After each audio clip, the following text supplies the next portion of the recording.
Hello, everybody. Please come in and take your seats. Welcome to or give up your seats, I don't know. Welcome to the Brooklyn Rails Wednesday afternoon poetry reading series. This is the 124th of these readings, and we are very honored to have Juan Arabia and Patricio Ferrari reading together today and also conversing. And the reading is titled Buenos Aires and New York City with the World in Between, a rail reading curated by Juan Arabia and Patricio Ferrari. I'll introduce them both more particularly in just a second. First, I just want to say hello again. And if you're here for the first time, you might pay attention to the chat during the reading, as various publications, endeavors, readings, and events that both of our poets are up to will be linked to and posted there as we're going along. And you also might like to feel free to drop some lines you hear that you like in there too. My name's Anselm Berrigan. I am the poetry editor for The Rail and work here on the series with Eleanor and Chloe and Carolyn, and this is the 762nd episode of the new social environment. And when we get to 1,000, we're going to change the name. Wow. That's an executive decision. Juan doesn't know about it. Okay, let me introduce Juan and Patricio. Juan Arabia is a poet, translator, and literary critic. Born in Buenos Aires, Argentina, he is founder and director of the cultural and literary project Buenos Aires Poetry. You can learn more about his work at the website juanarabia.com. And poems of his in translation, translated into English by Patricio, have appeared recently in the Brooklyn Rail. Patricio Ferrari is a poet, polyglot, literary translator, and editor. Recent and forthcoming translations include Verde, Amargo by Martin Corless-Smith with Graciela S. Guglielmone, hopefully I'm pronouncing that right, from Buenos Aires Poetry, 2022. The complete works of Álvaro de Campos by Fernando Pessoa, which is forthcoming from New Directions in 2023 with Margaret Jull Costa. And also Habla, terreña by Frank Stanford, which is forthcoming from Pre-Textos. His works appeared in the New Yorker, the Paris Review, and the Brooklyn Rail, among others, as well as Buenos Aires Poetry. Patricio is currently working on Elsehere, a multilingual poetry trilogy, and collaborates with the Endangered Language Alliance, a nonprofit organization in NYC focused on linguistic diversity within urban areas worldwide. Please welcome Patricio and Juan to the Brooklyn Rail reading series. All right. Thank you, Anselm. Thank you very much for that.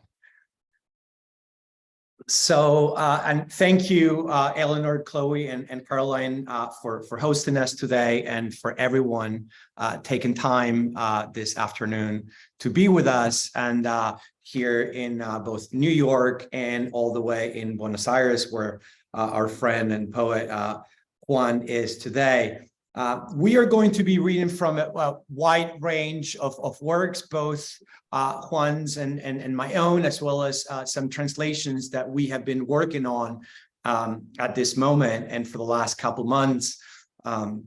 So basically, we're going to divide this in three blocks. Juan is going to read from some of his books, El Enemigo de los 30s, Hacia Carcassonne, Bulminia.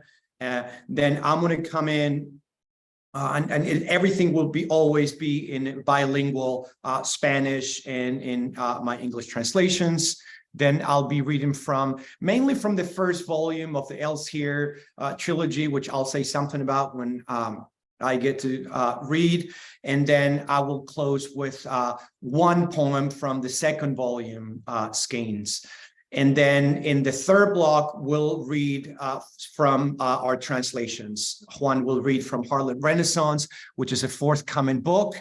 in a month or two, and I will be reading a poem forthcoming in the Brooklyn Rail from the complete works of Álvaro Campos that I co-translated with Margaret Jull Costa. And then we'll have a discussion for around 10 minutes and then a Q&A. So that's pretty much what the program is like. All right, Juan, todo tuyo. Well, hi, thank you very much for the invitation. Begin for we're going to read Spanish poems.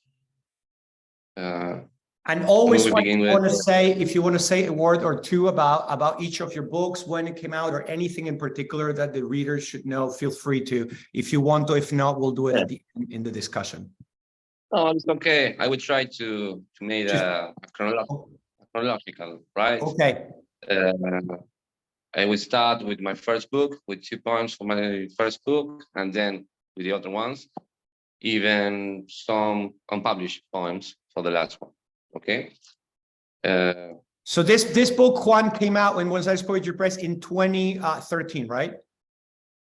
The first one, I don't remember. I have to see. It's been a while. Yes, It's like a decade. Yeah. Okay. It's okay. So let's. This poem called Un colibrí en la babuinia. You're going to read the translation, right?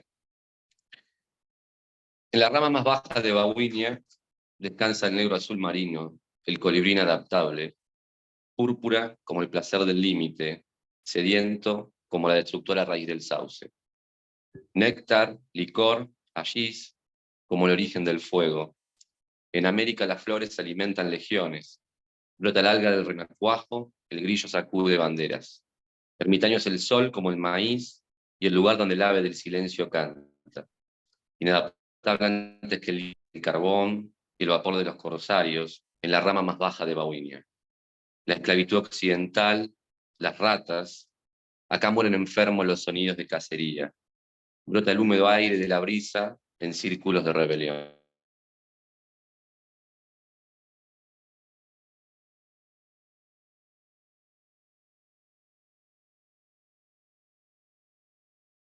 Destructora raíz del sauce. Hummingbird on the Babuinia. On the lowest branch of a Babuinia perches a black aquamarine blue, unswayable hummingbird, purple as the edge of pleasure, parched as the pernicious roots of the willow tree. Nectar, liquor, hashish, like the origin of fire. In the American flowers feed legions. The tadpole's seaweed looms, the cricket rubs its flags. Hermit is the sun, as maize, as the site where silence's bird sings. Unswayable before the era of iron, prior to coal and corsair steamships. On the lowest branch of a Babuinia. Western slavery, rats. Here hunting calls die sickly.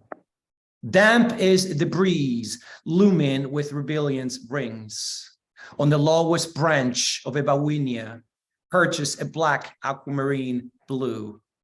Unswayable hummingbird, purple, as the edge of pleasure, parched as the pernicious roots of the willow tree. Afuera está la serpiente. Afuera está la serpiente, siguiendo el mismo camino, con reglas dentro de reglas, ahora muriendo por sombrero. Con ricos y pobres, con los mismos odios, las mismas sonrisas, con los mismos intereses en la guerra.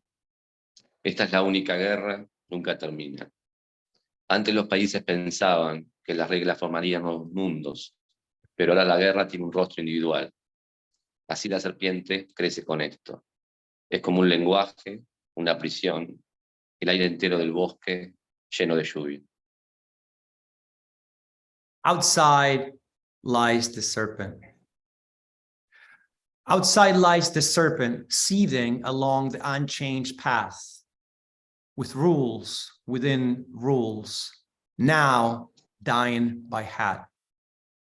With kings and paupers sharing a common hate, similar sneers, with the same common interests in the war.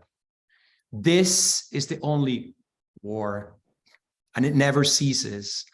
In the past, countries held that rules would lead to new worlds. Yet, nowadays, war wears an individual face. So with it, the serpent swells, much like a jargon, a penitentiary, the whole air of the forest in roaring rains.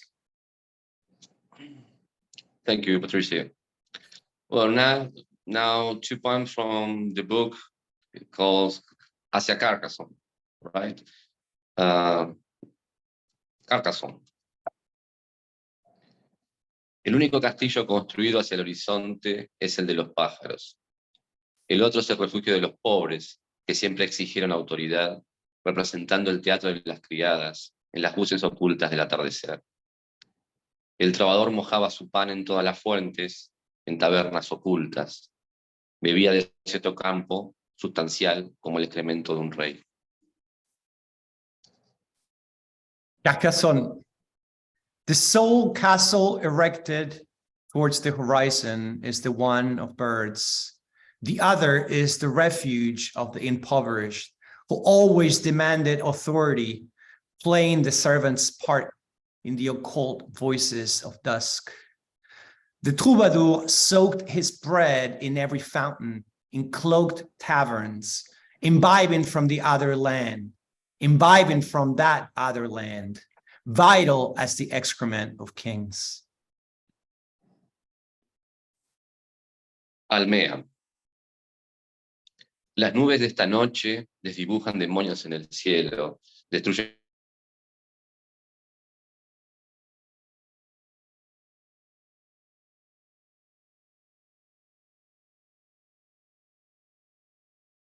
como sitio de oscuridad, cosas de hambre, piedras, un rincón de silencio atado, estériles sapos, últimas máscaras, flores difuntas, que solo favorecen el carbón y al fondo del estanque. Alguna vez Almea hizo del río el rastro de un conejo, invirtió caudales, sembró maíz sin matar coyotes, asesinó a la especie reemplazando un solo color de la naturaleza. Almea. Tonight's clouds blur demons in the sky, decimating the blue hours where Almea once summoned us to breathe in a flourishing, expansive city, without the evil embers that torch everything, where laughter is scarce and bells drift towards the same site of darkness. Hunger graves, stones, a respite of silence bound to sterile toads, last masks, dead flowers that only favor coal and the bottom of the pond. Almea once made the trail of a rabbit out of the cold. She reversed flows, planted corn without killing coyotes. Almea wiped out the species by replacing a singular hue in nature. Another one from the book Bulmenia, right? There is the cover. Bulmenia. Por un momento, y quizás por muchos años, se encontraron los peces de Brescia, mientras el disparo del suicida coronaba las flores más blancas y frescas del mercado. Por eso bendice esta noche a los muertos, que de su aburrimiento asfixian tu lámpara, desde su silencio llenan tu copa con el soplo estéril de sus vientres. O ilumina tu rostro como el de un océano, respira profunda la tristeza de los débiles, camina por las calles menos transitadas y llenas tus bolsillos del oro defecado por el tiempo. Ese alucinador que repta como un cangrejo, cambiando todos los espacios y direcciones. Así llenaron tus pulmones de cines negros, de tu corazón formaron una alcantarilla. Bulmenia 3. For a moment, for years perhaps, the Brescia fish sold out while the suicide shot crowned the flowers, the whitest, the freshest flowers in the market.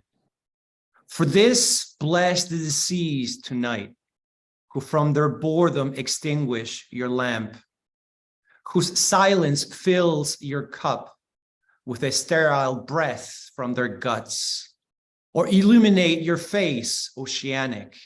Inhale the deep-seated sadness of the weak.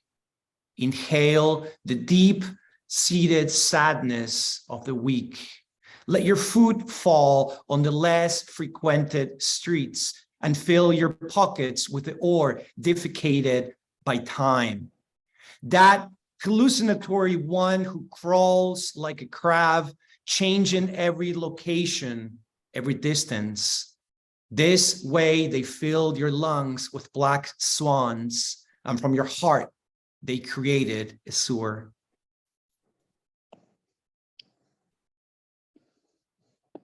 This poem had published in the book in red, Hilda Hills asiste a su entierro. We'll come back to that, yeah. Hilda Hills asiste a su entierro. De la ceniza de un cigarro cae la luna, y las flores voltearán su cabeza de erguida juventud, mientras se multiplica el recaminar de la especie sin centro ni forma. Una poeta visita su entierro animal, sentada en las voces de lagunas rojas. Hilda Hilst attends her graveside burial. From the ashes of a cigarette falls the moon, and the flowers will turn her head of spiraling youth, as the proliferation of the species staggers on, off-centered, formless. A poet visits her own graveside animal burial. She sits over the voices or roofs and lakes. She sits over the voices of roofs and lakes. Well, this is the first time I read this poem in crapuler, unpublished, of course. En crapuler. De sol pardo, embrillanté los viejos caminos, encrapulé mi rostro en el fango, porque cuando éramos jóvenes cercaron sus vendas y las banderas pesadas aniquilan distancias. De sol lágrima, embrillanté al sol cielo, encrapulé la multitud de la esencia, y en la lentitud del lagarto pené mis sombras, sin el veneno de las acacias que perdura. Pulling crap. Of Pardine's sun, I brighten down tired trails. I pull the crap of my own face into the mud. Because when we were young, they shielded their wounds and the Latin flags decimated distances. Of lacrimal sun, I brighten the sun to sky. I pull the crap of the crowded core, and in the lizard's pace, I ponder my dark's sum without the poison of acacia trees that endures. Well, I wrote this poem in English. It's the last poem from the book Bulmenia. His name is Pon Beitika. The poem, perhaps three of them, one a silvery tone, one burden, and his stand a pendant to the other, fanning the gray sky grain, the bottom of pond, on naming on, so name.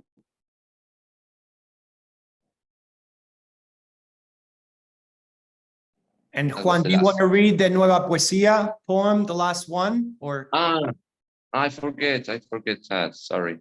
That's okay. Because I had, yes, here it is. Sorry, I forget to read this. Nueva Poesía. Bebimos tanto que rebalsó el estanque y ahora soltamos cangrejos en las orillas. La mala sangre golpeaba y arrastraba peces en extinción y el pescador solo miraba las verrugas de la láctea ceguera del océano. A ti, que solo esperabas el inaudito sonido de la cabra sacrificial, te entrego la mañana, el nacimiento, una tierra abierta, despejada de sí. Entrego una poesía de ramos nuevos, porque los muertos serán otros. I deliver a poetry of new trades because the dead will be otherhood. Yeah. New poetry, unpublished. Thank you, Juan, for that, and we'll come back to some questions on some of the poems going back to 2013 to those that you are and have been producing in 2023, 10 years later. So I will be reading a few poems from the Elsehere trilogy, which I have been working on now for a good 8-9 years since I came back to the US in 2014. And I finished this manuscript at Brown in 2017, but soon realized that that I had to develop each part. And therefore, since I have been working on what has become Mud, and the first volume, Skeins, the second, and the third, Elsehere proper. So Mud is all around, and this is the only thing that I will say, it's all around Buenos Aires, waters, the womb, motherhood, coming into language, coming into another language, other languages coming into Buenos Aires, remaking the language of the city and the language that we spoke then, giving way to Tango, for instance, and to other vernaculars in the city in the last 100 years. So over and over and over, the leitmotif of mud and waters and motherhood and otherness is in the book, with erasures, with borrowings from other writers, namely Italian, Argentinian, and so forth. And the whole book is, although written in English, it is as if I wanted to write a book in Spanish and Italian, but I did it in English. So every now and then you have Italian coming in, every now and then you have Spanish coming in bilingual poems, or just in a multilingual poem. I will open with the poem that is the intermezzo of the book, which is a musical moment in the book, where I have the three languages together. And then I will go into a few poems from the early part, which is Mother's Tongue. And then I will conclude with poems from Mother Buenos Aires, which are very brief portraits of different boroughs in the city. And I will conclude with an ekphrastic poem from Skeins in the second volume. Noted la tuta notte, noted la tuta notte, noted la tuta notte, very clean night, the entire night, arrugginita notte fluvia lencita. This measure I foster morning conical chant in rusted light, silver dark repair and vorticity. Y fui mañana, cónico canto, I watercourse myself, me curso en madre ser. I watercourse myself, me curso en madre ser. So around 15 or 17 poems precede this intermezzo. Crib is one of them. Crib is a dwelling that must not be like the rib of man that has long caged the eve of matria. My mother's left breast, she's returned it to the gods. De esta piel vestirán, from this skin you'll vest, y de estos ganglios linfáticos comerán, and from these lymph nodes you'll feed. 6 months since her saline visits, they tell her her chest tissue has healed enough. Today, Graciela Guglielmone replied no to the plastic surgeon. Her skull no longer shines against the naked sky. For months, she's kept steady to her greens. Dusk at St. Ignatius Church, Montserrat. Every angel is our childhood, but to what end? Between a mosaic of wounds, the spirit's contour, estranged from the vernacular marvel of lips, listen to him in the almost inaudible intervals. The aisle's luster is a mirror you must traverse, the gaunt, familiar fear that his madness will creep upon you. True, he cannot save you nor absolve the confession. My father's catatonic eyes, bird-like shrieks, fog-thick scaffs, stark rooms bereft of self, faces deformed, wandering derelict pavilions. Our memory is a laceration of lilacs. Nuestra memoria es una laceración de lilas. When I recall the past, it is a dank cloister walls with a recluse whispering a faint, futile prayer. When I recall the past, it is dank cloister walls with a recluse whispering a faint, futile prayer. Fathering is an act of faith, infrathin.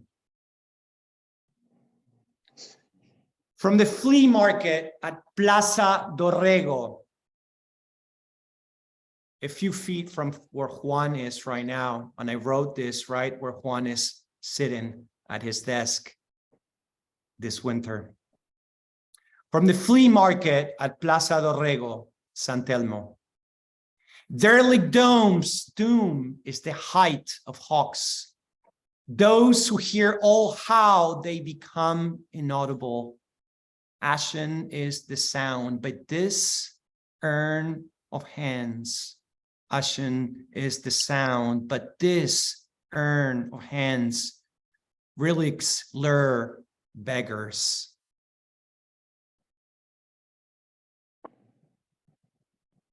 Organito de la tarde.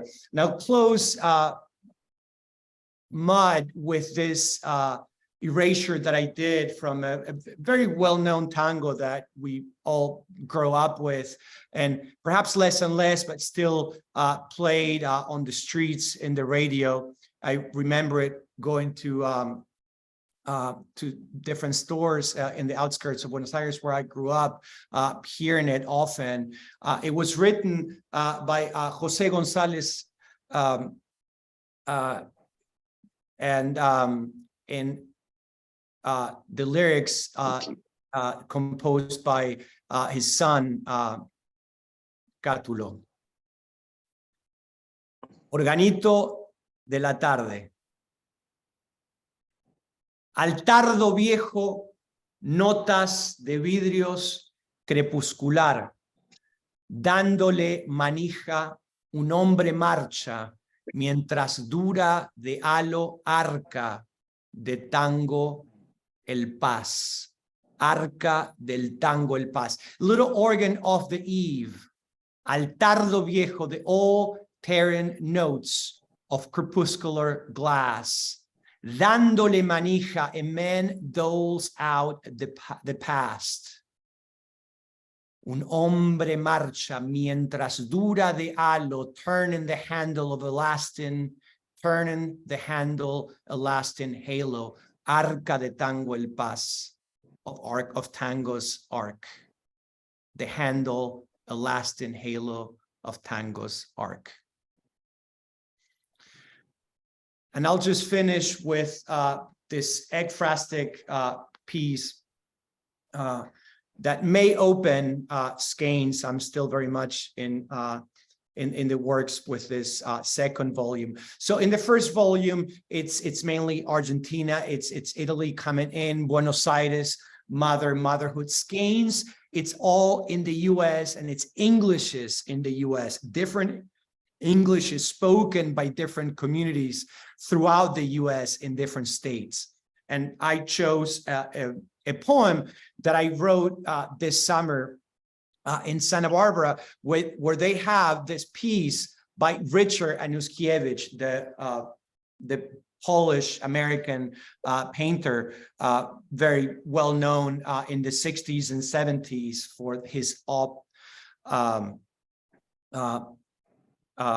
paintings, optic paintings. So here, of course, because it's a picture, you will not be seeing what actually happens when you stand in front of the painting and allow the painting to unfold and take literally different shapes and different shades as you stare at this painting.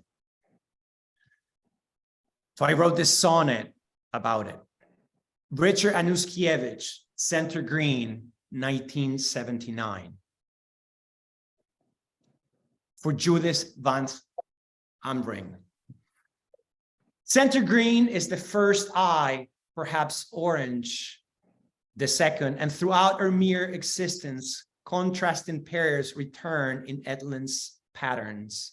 All around us, their fusion speaks in flux. Beckon to this blend, but blind to its conjuring, you fixate now on the pulsating verdancy, staring back at your silence. The long stria spin an elliptical iris mercurially. Like the solar eclipse when the moon passes, obscuring the familiar fire, its spherical luminous blackness spans like a sound burst. Its spherical luminous blackness expands like a sound burst. So motion churns utterances in tongues, take over geometric borders, unfixed. We're inside a kaleidoscope of accents.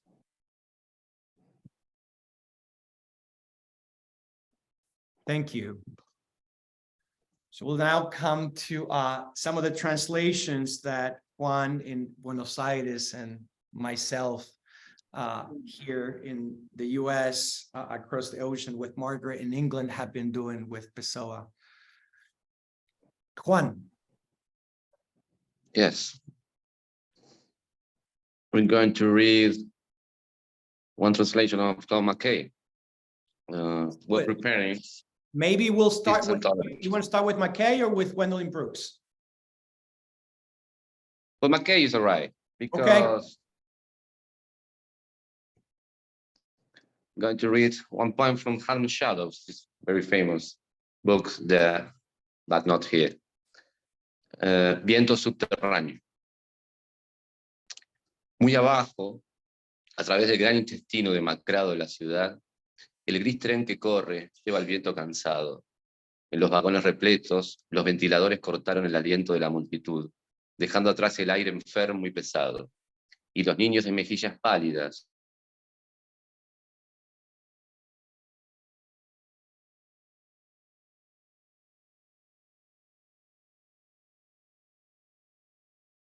se enfrían y calientan, donde las goletas nativas se desplazan a través de aguas soñolientas, mientras las gaviotas revolotean y barren, esperando olas ventosas, las quilas para ascender ligeramente entre las islas de las profundidades, islas de altas palmeras que florecen blancas y llevan su perfume al mar del trópico, donde los campos yacen ociosos en la noche empapada de rocío, y los vientos alisios flotan sobre ellos, frescos y libres.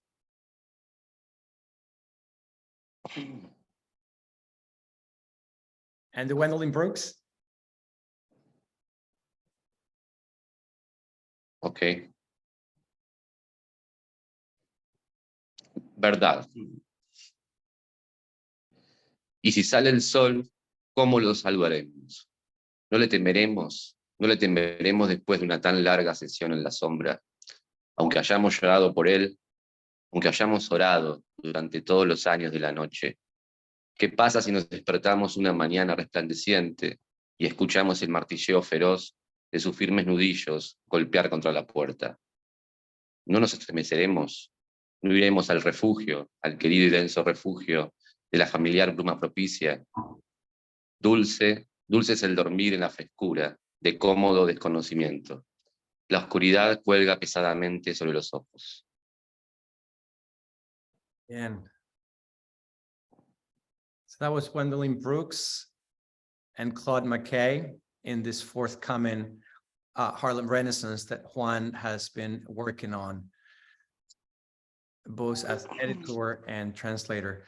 And here I'll just close our reading with a poem from our forthcoming Pessoa, which is part of a series that New Directions has been publishing since 2017 with the book of Disquiet, 2020, the complete works of Alberto Caeiro, and now the complete works of Álvaro de Campos, which will be followed by other volumes as well. I have had the privilege to work in the poetry translation of both Caeiro and Campos with Margaret Jull Costa. And the following poem is forthcoming also in the June issue of the Brooklyn Rail. I'm going to read first from the Portuguese and then just some, maybe some scatter lines from the English or the entire poem. But I just want you to hear the Portuguese, and especially after Juan having read in Spanish, for you to really hear the difference, right, between these two Romance languages, right, between these two neighboring Roman languages. If we think of Spain, although of course Juan's and my accent in Argentina completely different from the one in Spain. But when you think of Spain and Portugal, you may think that the two languages are a lot closer to one another, but they are in the page, but not when it comes to their prosody and their sound. Bicarbonato de sodio. Súbita uma angústia, que angústia, que náusea do estômago à alma, que amigos que tenho tido, que vazias de tudo as cidades que tenho percorrido, que esterco metafísico os meus propósitos todos, uma angústia, uma desconsolação da epiderme da alma, deixar cair os braços ao sol pôr do esforço, renego tudo, renego mais do que tudo, renego a Gládio e fim todos os deuses e a negação deles. Mas o que é que me falta? Que eu sinto faltar-me no estômago e na circulação do sangue? Que atordoamento vazio me esfalfa no cérebro? Devo tomar qualquer coisa ou suicidar-me? Não. Vou existir. Arre. Vou existir. Existir. Existir. Meu Deus. Que budismo me esfria no sangue. Renunciar de portas todas abertas. Perante a paisagem, todas as paisagens. Sem esperança. Em liberdade. Sem nexo. Acidente da inconsequência da superfície das coisas, monótono, mas dorminhoco, e que brisas quando as portas e as janelas estão todas abertas. Que verão agradável dos outros. Deem-me de beber, que não tenho sede. Bicarbonate of soda. A sudden anguish what nausea in the soul. What so-called friends I've had, how utterly empty every city I've visited, what metaphysical garbage all my plans, an anguish, a despondency in my soul's epidermis, a despair at the setting sun of all effort. I renounce everything. Renego mais do que tudo. I renounce more than just everything. I renounce by the sword all the gods and those who deny them. But what is it that I lack? What is it that I feel I lack in my stomach and my circulation? What vapid befuddlement stultifies my brain? Should I take something or kill myself? Devo tomar qualquer coisa ou suicidar-me? No. Vou existir. I am going to exist. Damn it, I am going to exist. Existir. Existir. Dear God, what Buddhism chills my blood, a renunciation of all open doors, faced by the landscape of all landscapes, without hope, free, without ties, an accent of the inconsequentiality of the surface of things, monotonous but sleepy, monótono, mas dorminhoco. And what breezes waft in what all the doors and windows are open. What a delight summer other people enjoy. What a delightful summer other people enjoy. Denme de beber, que não tenho sede. I'm not thirsty. Give me a drink.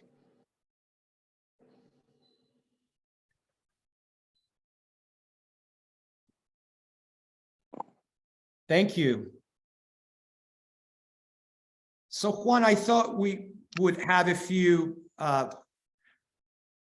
questions here about the last 10 years of your work, and maybe with something that has been constant in your work, and even before I met you in Buenos Aires and have been collaborating with you and visiting your home and your family and you as a human being and a wonderful friend that you have become. I noticed that in your work, and I was really interested in this, in the constant dialogue that you have with tradition, which, and many traditions, and I would like you to talk a little bit about those in the plural, which is something that one has to maybe look not into what's happening at the moment and not just in Argentina, but in Latin America. I don't encounter this constant necessity, avidity, of having to have a dialogue in which you do so well with other traditions, which of course reminds one of Borges, but you do it in a complete different way and with different voices, right? Of course, Pound or the French in Carcassonne, but not the French that one would think, right? Not the symbolists. So if you could tell us about in the last 10 years, and now when we go into Romania, we see Americans coming in. So Pound, the French, but not the French that one would think, to more Americans from the last century in Romania. If you can tell those who don't know your work, why this need to be engaged in dialogue with tradition and what that brings to you and what it does to your work as a poet, and of course then as a translator. Yes, I don't know really. It's a very conceptual question, you know. Maybe from the side of criticisms, the traditions are very important, you know, for the Marxims or the like Raymond Williams, you know, from the that need, you know, to. It's like a necessity to put together the tradition with the institutions, and on the other hand, the formations. This kind of things, they work all together. So I think the institutions, like, well, the language is an institution.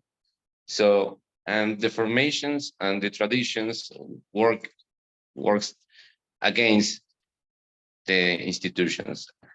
I think so, and I think that the poetry is a formation and also is a tradition, but never is an institution, never. So maybe we can think in that terms, you know, to talk about it. So that's the reason why I think the poetry is more important than any language, because the language are always dying and the poetry is always fighting against the institution. So I think it's very important to to back to the traditions, to back to the old Chinese, to back to the troubadours, back for, I don't know, for the French. And of course, the American poetry of the last century, I think, is the most important in the history. I believe that. So I think there is an answer, right?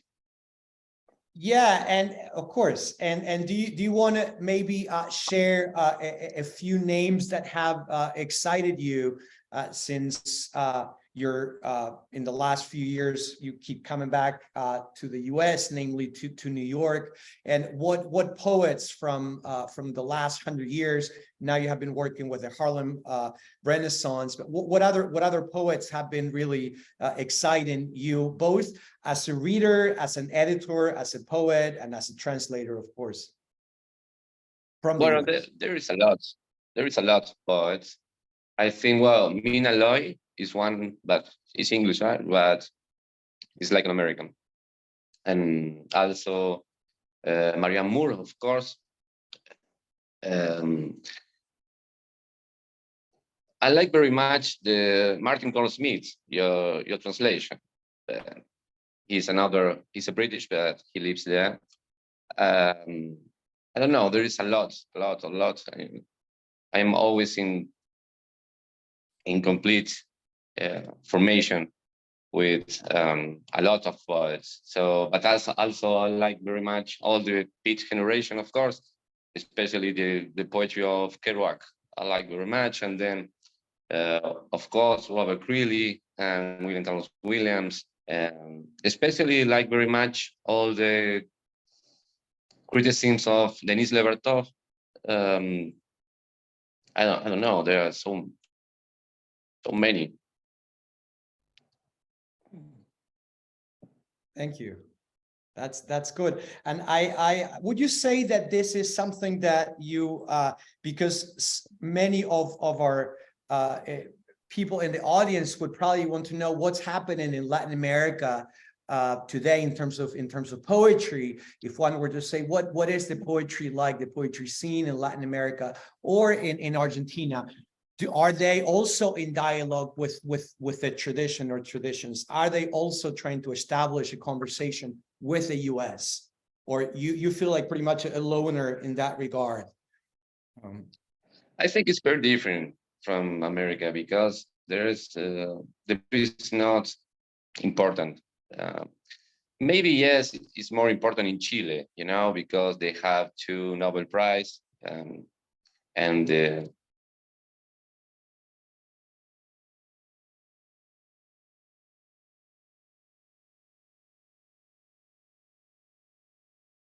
but I think there is not a lot of publication of poetry like United States, you know.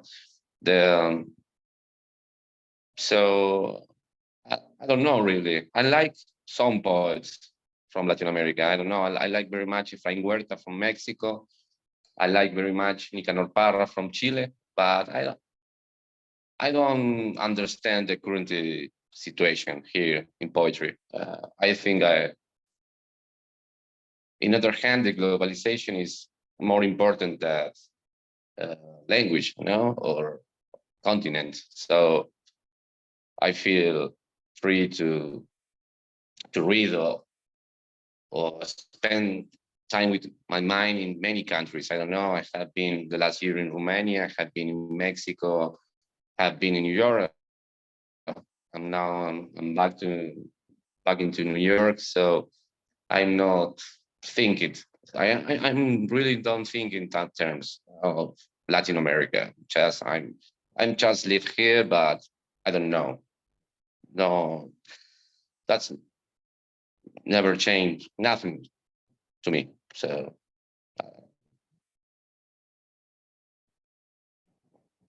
And for those who want to hear, let's talk about more.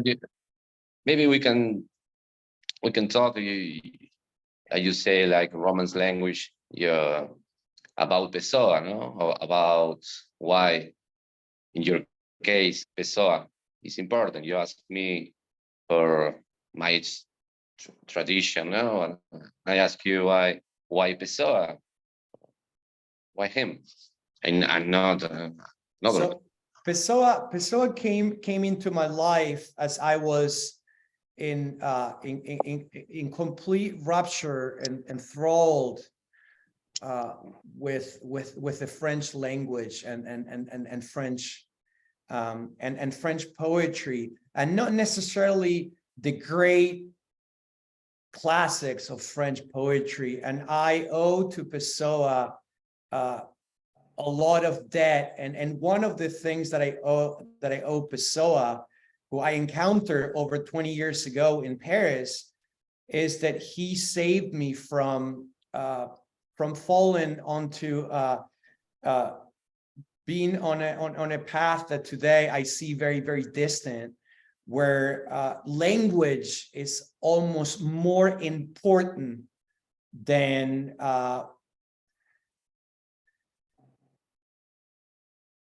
the poem itself. It's almost hard to translate the thought. But there was a professor of mine in Paris when speaking about someone who I admire very much, and I still do, but differently, Philippe Jacotet.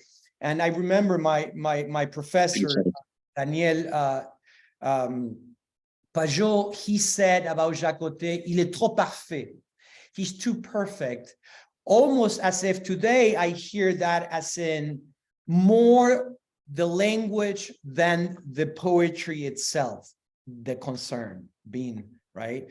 And Pessoa, and I owe him great debt to have saved me maybe from falling onto those voices and maybe not wasted years, but early on I understood that there was something completely different in this man, and who had also written in French. So if I were to leave France, I was going to be able to continue cultivating my love for the French language, which ultimately is what I had at the time, although I was not maybe conscious of. And then Pessoa, of course, came at a time when I was also trying to decide, what language should I write in? I was in France trying to, and it would have been a complete failure for me to become a poet in French, or at times only in Spanish, because I would have French people tell me, what are you trying to do in French? You're not French, you're from Argentina. Although you've been away since you were 16, you have to write in your mother tongue. And then for times I would go back to English, which was the language of my second adolescence. And then I would hear that again in Europe, what are you trying to do in this other language that is not your own? And Pessoa, in a way, allowed me to, at least in my own dilemma in Portugal, to see and to start believing that the synchronicity, not of religions or ideas, but of sounds, was something possible. He had done it in terms of the heteronym and the heteronymic voices. I was able to, with a lot of work and still work that I'm doing, and likely that I will continue to do, maybe for the rest of my life, to do with languages. And to come back to you, Juan, maybe it's not the language that is the most important thing, but the rhythms, or the dialogue with the tradition, with the dialogue with the traditions. And for this to happen, maybe one language will take place, at least for me, and be of use. And then for other topics, for other dialogues, another language will be picked up and used. And Pessoa liberated me, or comforted me, I should say. What has been liberating, I should say, has been back in the US in the last 7 years, and sort of coming back to English, and from English go into the other languages, and from the others sort of come back and lean onto English, which is what I have been doing in this trilogy. It's more or less the oh yeah, it's a of beloved poet of mine, and a dear friend, as we have, right, and cultivate, and in Portugal worked for years in the archive, in the papers, in the unpublished papers, and edited parts of his works in the 3 languages in which he wrote: Portuguese, English, and French. And now with Margaret, we are translating part of his works into English for New Directions. Yeah.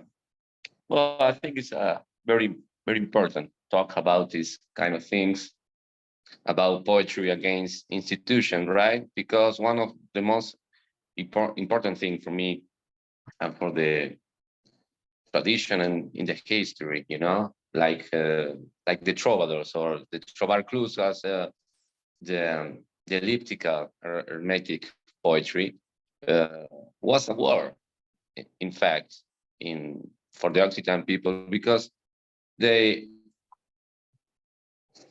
sing this his songs, so the people have to remember the poems. So it's very different for right now, because one poet have to put all his work in a little space of time and memory. So that's all the same happened in the ancient Chinas, you know.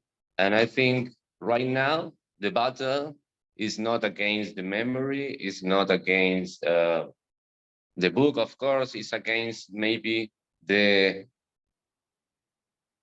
unidimensional language, no? Like Marcuse called, against the institution of the just one sense, no? Right? Like a mass media, like publicity, like Instagram or Facebook, you know.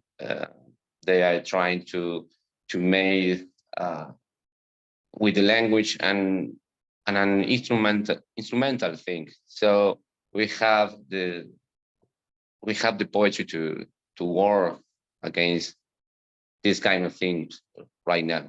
I think that's the most important. If you want to right tell, now. if you want to tell the some of our people in the audience a little bit about Buenos Aires Poetry and the project that you have been developing, that you founded and you're developing with Camila Evia, your wife, and also poet and translator, that very, very actively translating poets, putting them online on a weekly basis, and also both not just digitally but in print, right, with your press. So if you want to tell the audience a little bit about that. Well, yeah, this when I began with Buenos Aires Poetry, I just want to read in my own language how to say poems that had no translation at all, like the first books of Ezra Pound, for example, right? But in other hand, back into I was saying, I think a publishing house of poetry is good, but we need circulation, right? We need to work against the obstruction of the mass media. So I think the magazine is very important for that. It works like a media, so in constant work, in constant translation. So there is I don't know, that's the reason why I always say this is a project. It's not a publishing house. It's not just a magazine. It's a project. I mean, like back to Raymond Williams, he always talked about the formations and projects, right? There are two keywords very important for the criticism in Marxism, the criticism literary, of course. I think we have to work in one hand with the formations against the institution, and the other hand is the project, right? It's like a project. So, and project means constant work in this kind of thing, in this kind of international, you know, between institution, formations, and traditions. So that is the reason why we are doing what we're doing with Camila, especially. Camila Evia is my wife. is the designer of the poetry. She's doing a great work, I think, because she's trying to make, like Pound say, make it new, and we are making new not only with poetry or authors or poets. We're trying to make new with the design, the graphic design. So it's a very special key for this moment. We are using that powerful. Well, no, she's using. You can see it very well in the magazine or in the cover. It's a very different risk from us. Thank you, Juan. I believe that maybe now we should open it up to a Q&A for anyone from the audience and see if any questions come, or Anselm, if you have any questions coming through the chat, or however you friends want to do it. Well, folks can type something into the chat, and then there's that little raise hand button somewhere down there in the screen if anybody's got something to say. Patricio, you have an event coming up soon. Did we mention that already, or should we give that a shout? We have actually 3 at Torn Page. Torn Page, 22nd Street between 9th and 10th. In the parlor, Leanne Brown, poet, founder of Tender Buttons, will be hosting a book party on Saturday at 2 from 2 to 4.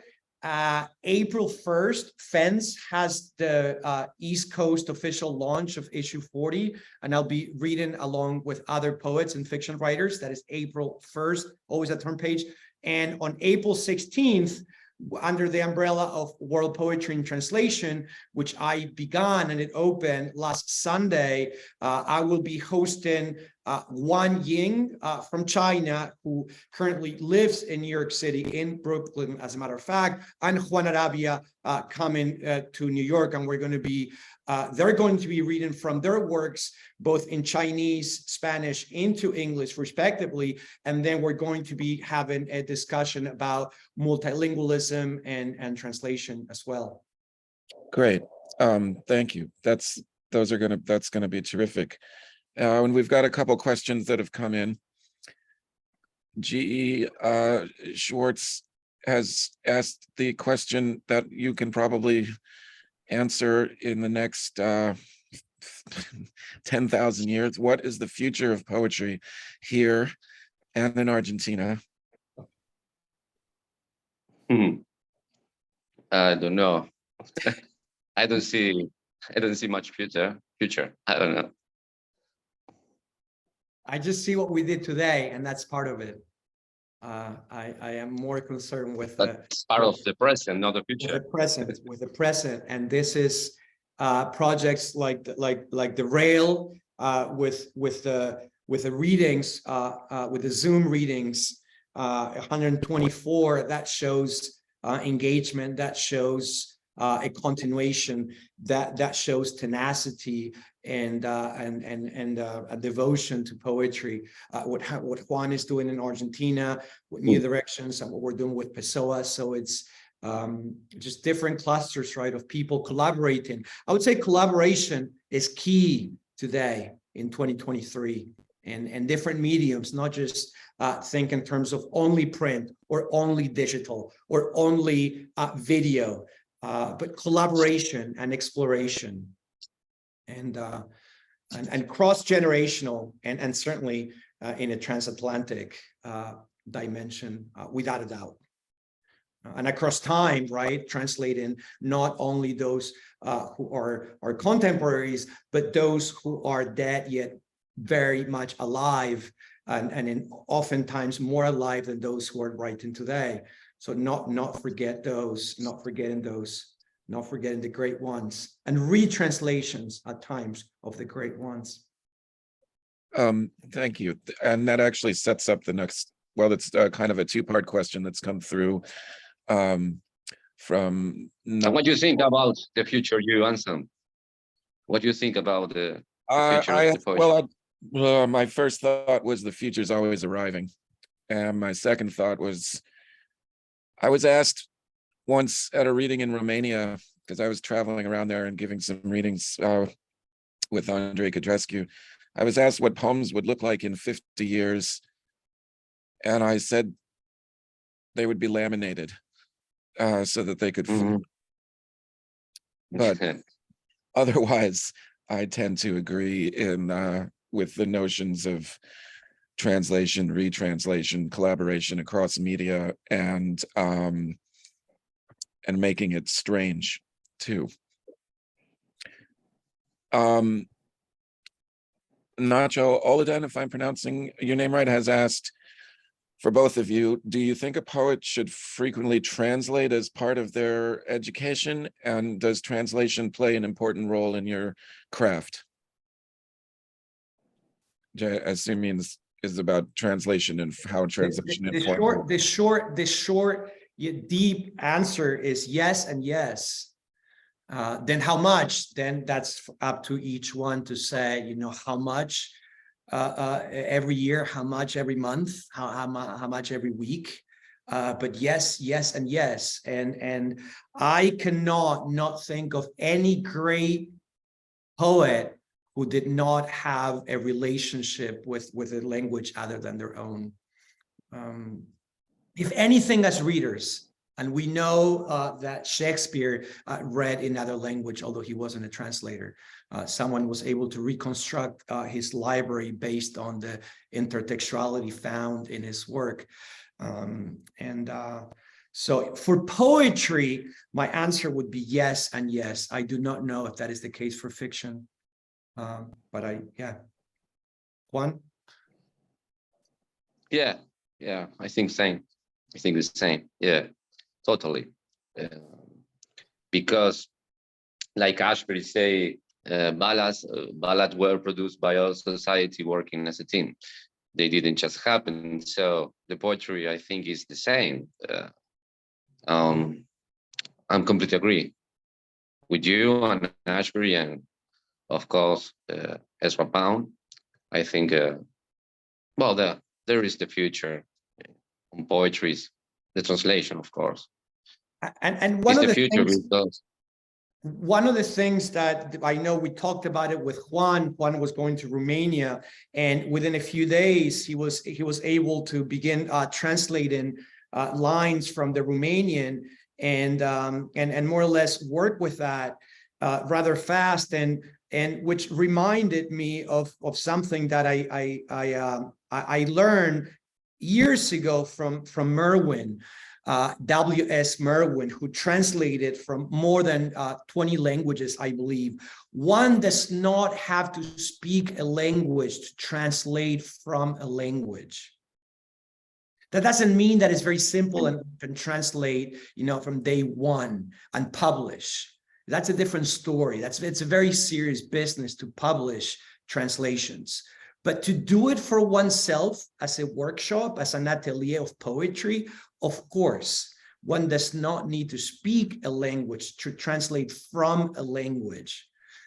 And when you have a language like Spanish and English, where 40% of the language, they're cognates, you can begin translating almost from day one, from one language to the other, if you really want to do it for your own sake as a practice, right, as a writer. So it is not for the selected few or for the lucky ones who have had the fortune to live elsewhere or to study early on or to have 2 or 3 languages in the household growing up. Okay, this is something that can happen, and it's really up to the writer to either take up or not. That's just as a side note that I wanted to. Right. Do we have time for 1 or 2 more questions? So we've got one more in the chat, and then I think Eleanor has a question. And in the chat, Michaela Brinsley is asking, you've both referenced the importance of musicality and rhythm. Do you see other art forms outside literature and poetry as also being part of the creative war against one-dimensional language, as you said, Juan, and is graphic design a part of this collaboration?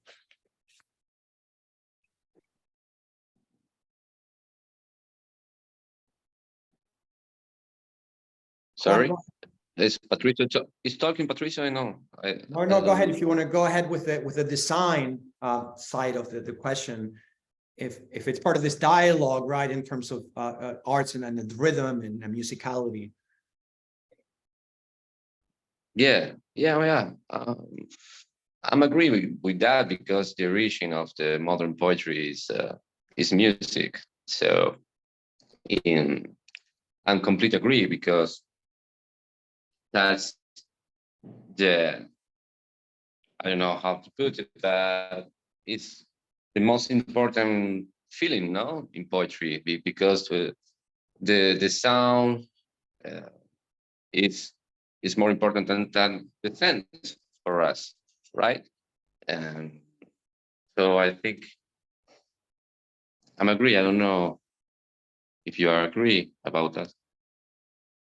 Well, I think that basically it was asked if, or maybe, I don't know if we understood the question correctly, but if musicality is also part of the other arts that can be in dialogue with poetry. And I would say absolutely.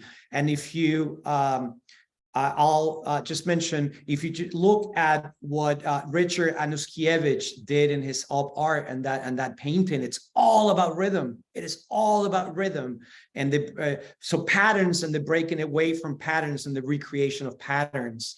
And I invite one of my favorite writers writing from the visual arts into poetry, but as a continuation in strict dialogue with the visual arts. Is Cole Swenson. I invite you to check out her latest, one of her latest books from Nightboat, Art in Time, or and out by Free Press, put by Martin Corless-Smith in Idaho. And she really shows how absolutely there is this layers of rhythm that is inherent to at least to the visual arts, say in the case of Cole, but also an inherent rhythm to cinema, because she also works with cinema or photography. So yes to that in a short answer by using Cole Swenson as an example. And then maybe the last question should come from Eleanor, who has got some stuff on her mind. Thanks, Anselm. Yes, we love Cole, and Cole hosts, just before my question, Cole hosts a Publishing in Transit series here on the NSE, and we have one coming up in 2 weeks. So maybe we can drop the link to that in the chat. That's going to be really awesome. But yeah, my question is about, this could be answered kind of personally or more generally, but in thinking about the recent and, longer history of Argentina and its, various political conflicts and activist movements, what role would you say that poetry and poetry communities plays in that?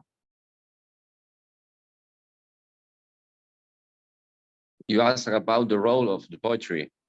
Yeah, or poetry communities. Oh, no, because I don't listen very well. I don't know why.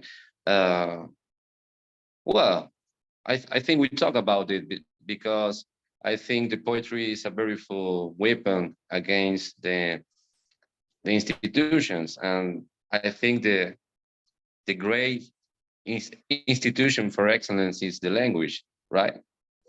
It's the most. So I think there is the most important thing for me, the role of poetry right now.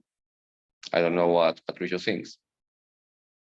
Maybe the question also comes into the realm of how political is the poetry in Argentina, and if so, what type of political poetry is been written, and my quick answer would be any poetry, of course, can be political and a political gesture, and one does not necessarily need to allude, of course, directly to events to make it political, or to specific institutions, right, to make it political, or to given dates to make it political.